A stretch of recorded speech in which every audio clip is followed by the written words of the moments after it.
Hey friends, it's Marla with Marla Cain, and this is an episode all about the baby gown.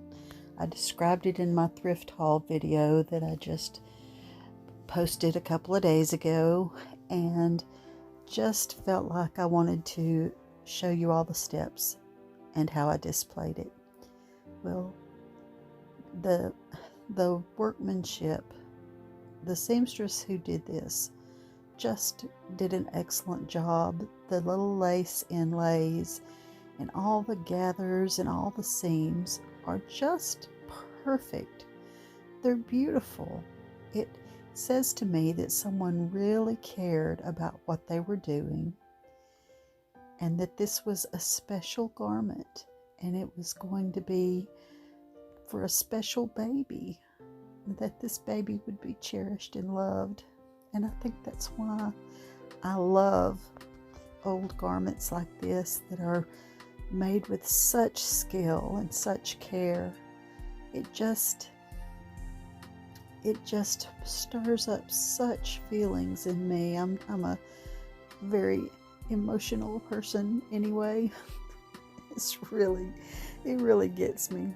Well, I had this curved frame that I had used previously as a backdrop for, there's the insert that I pulled off that had the menu for Lauren's wedding reception. By the way, that was a fabulous meal, just so you know. But I pulled that off and decided I would use this pretty hook that I found at Hobby Lobby. It was $4.99, but I paid half of that. It was half price sale on that day, and there's what it looks like after I painted it with chalk paint. And I did scuff it up a little bit with my sanding block there. And I thought I was going to cut out an insert, but I looked at the back of this thing and realized that I could probably pull those little nails out. And I did. It was not easy, but I did it. I knew I wanted the backing to be padded, so I had some batting and cut a couple of layers to the exact shape and just laid it on top of the back piece. And then I laid that canvas, I think it was duck fabric, and instead of stapling it, I used hot glue so that if I ever wanted to pull it off in the future, it wouldn't make holes. And I did want to frame the little photograph that came with it.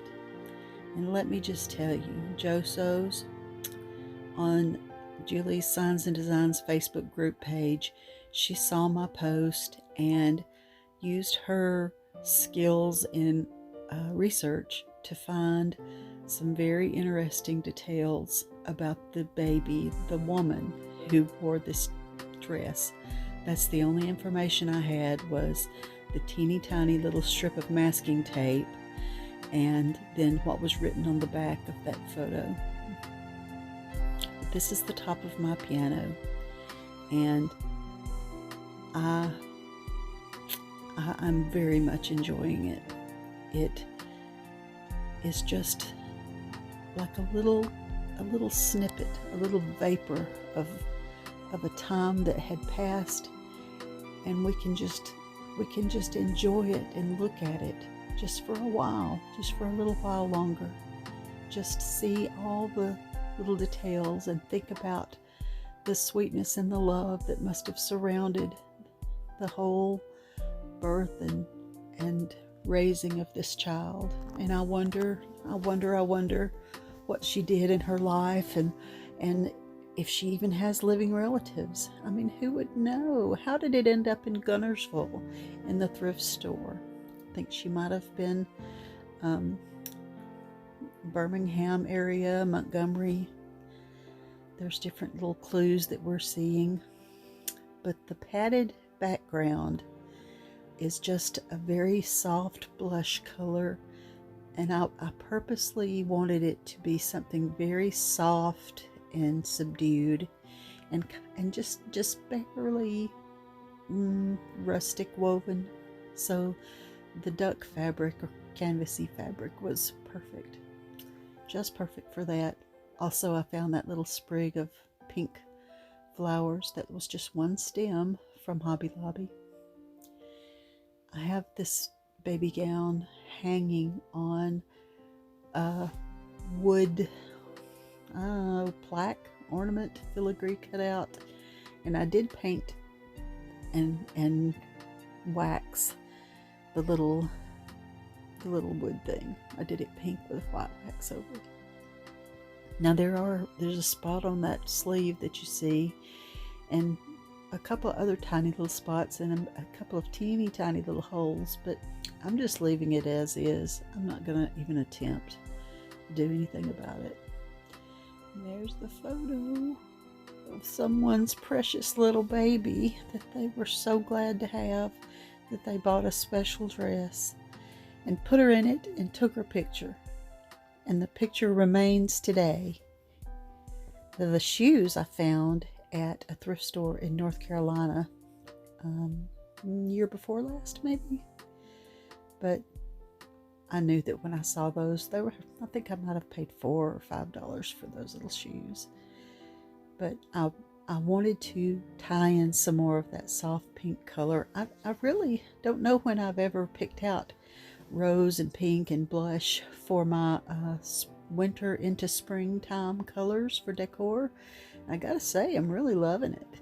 And there's the old-timey electric lamp that looks like an oil lamp, but it isn't. And there's my framed piece of Waverly Toile wallpaper, because I love wallpaper, but I don't want it all over the walls. So thank you for watching. I hope you enjoyed those little details, and maybe there's something special in your home that you could display, or if you come across something special, you might enjoy making a special spot for it in your house.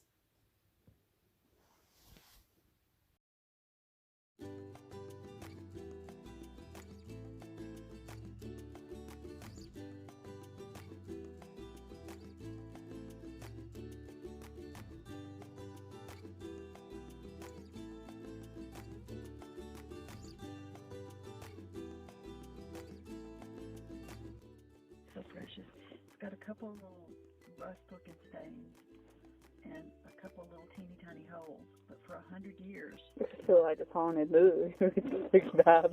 You're kidding! You're kidding! I never once said that. I guess just seeing the picture gave me spooky vibes. What is it? Well, I'm going to make a display for it. Oh, Lord. We're inviting spirits in our home. I would be